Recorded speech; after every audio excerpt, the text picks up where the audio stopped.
नमस्कार, आपके साथ मैं हूं Tejasvi Chandok Nayyar. Agusta Westland helicopter घूसकांड के बाद अब दिल्ली मेट्रो प्रोजेक्ट के लिए घूसखोरी का मामला सामने आया है। आरोप है कि दिल्ली मेट्रो प्रोजेक्ट हासिल करने के लिए एल्स्टॉम कंपनी ने भारतीय अफसरों को मोटी रकम रिश्वत के तौर पर दी है। ब्रिटेन के गंभीर धोखाधड़ी दफ्तर ने खुफिया एजेंसी सीबीआई को चिट्ठी लिखकर इस मामले में जांच की मांग की है। ब्रिटेन की जांच एजेंसी ने अपनी पड़ताल में पाया है कि एल्स्टॉम ने दिल्ली मेट्रो का प्रोजेक्ट पाने के लिए भारतीय अफसरों को 30 लाख पाउंड यानी कि 31 करोड़ रुपए की रिश्वत दी है। हमारे सहयोगी चैनल CNN IBN के पास उस चिट्ठी की कॉपी मौजूद है।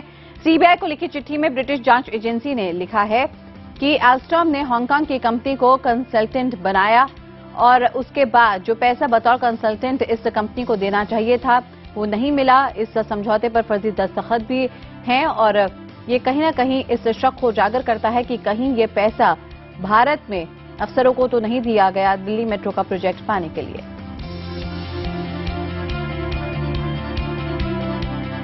तो आपको एक बार फिर से बता दें उस वक्त की बड़ी खबर जहां पे DMRC प्रोजेक्ट के लिए क्या रिश्वत दी गई, ब्रिटिश एजेंसी का ये आरोप और सीबीआई को इस खबर के मुतालिक ये जानकारी दी गई है और इस पर जांच की मांग की गई है ब्रिटिश एजेंसी द्वारा।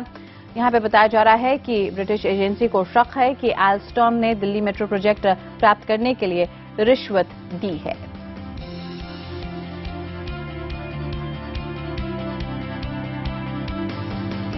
और ज्यादा जानकारी के लिए सीधे चलते हैं हमारे संवाददाता अरुणोदय मुखर्जी के पास। अरुणोदय, और क्या खबर आपके पास?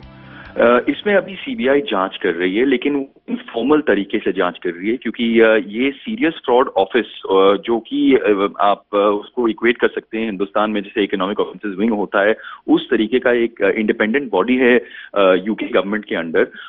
उन्होंने जो एक चिट्ठी लिखी थी सीबीआई को जिसमें उनके एक अलग इन्वेस्टिगेशन में ये पाया गया था कि एल्स्टॉम जो कंपनी है जिसको बहुत भारी कॉन्ट्रैक्ट मिला था दिल्ली मेट्रो का साल 2000 और 2006 के बीच में, उन्होंने आरोप ये लगाया है सीरियस फ्रॉड ऑफिस ने कि उन्होंने कुछ कंपनीज फ्लोट करी थी और उन कंपनीज के जरिए जो है 3 मिलियन पाउंड करीब पैसा दिया गया था 2 हिंदुस्तानी इंडिविजुअल्स को, और वो पैसा उसके बाद कहाँ गया इस चीज की जांच करी जाए और किस तरीके से जो है अगर कोई घपला है इस चीज की जांच करी जाए ये। लेकिन मैं एक चीज साफ कर दूं, इसमें हिंदुस्तानी किसी एजेंसी ने कोई इन्वेस्टिगेशन अभी तक की नहीं है।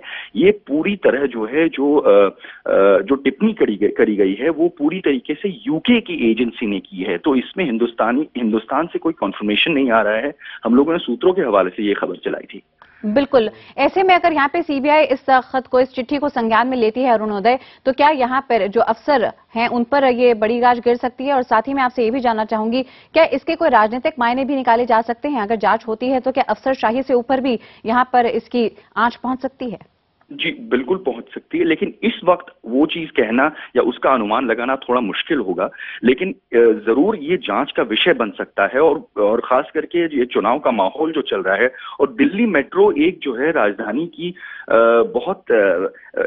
एक बहुत इंपॉर्टेंट अचीवमेंट मानी जाती है और अभी तक इस पे कोई आंच खड़ी नहीं हुई है। लेकिन मैं दोबारा एक बात साफ कर दूं, इसमें अभी तक कोई क्रिमिनलिटी एस्टैब्लिश नहीं हुई है। हम ये साफ तौर से नहीं कह सकते कि दिल्ली मेट्रो में कोई घपला हुआ था या कहीं किसी अफसरान के जरिए कोई घपला हुआ था। ये हम सिर्फ इतना इस वक्त ये बता सकते हैं कि एक इन्वेस्टिगेशन जो कि एल्स्टॉम कंपनी जो दिल्ली मेट्रो के साथ जुड़ी हुई है उस पे कुछ आरोप लगे हैं और इस इन्वेस्टिगेशन को आगे बढ़ाने के लिए सीबीआई की मदद मांगी गई है। सीबीआई अपनी तरफ से किसी नतीजे पे अभी तक पहुंची नहीं है, तो इसीलिए साफ तौर से ये कहना गलत होगा इस वक्त कि इसमें आगे चल के कोई हाँ, लेकिन हम ये जरूर कह सकते हैं कि सवाल खड़े होते हैं क्योंकि यूके सीरियस फ्रॉड ऑफिस ने ये जरूर इस नतीजे पे जरूर पहुंचे हैं कि 3 मिलियन पाउंड जो है 2 लोगों के बैंक अकाउंट में जरूर दिए गए थे। इस चीज की वो कह रहे हैं कि उनके पास साक्ष्य भी है।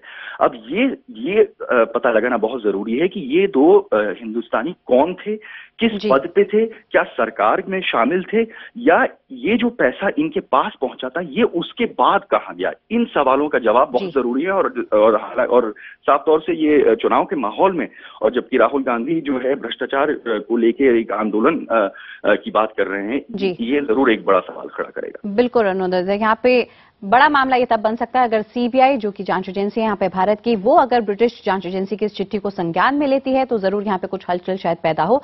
लेकिन अभी तक सिर्फ ये मामला सीमित है सीबीआई के संज्ञान में इस पूरे मामले को लेने या ना लेने पर। तमाम जानकारी के लिए अरुण अदय, आपका बहुत बहुत शुक्रिया।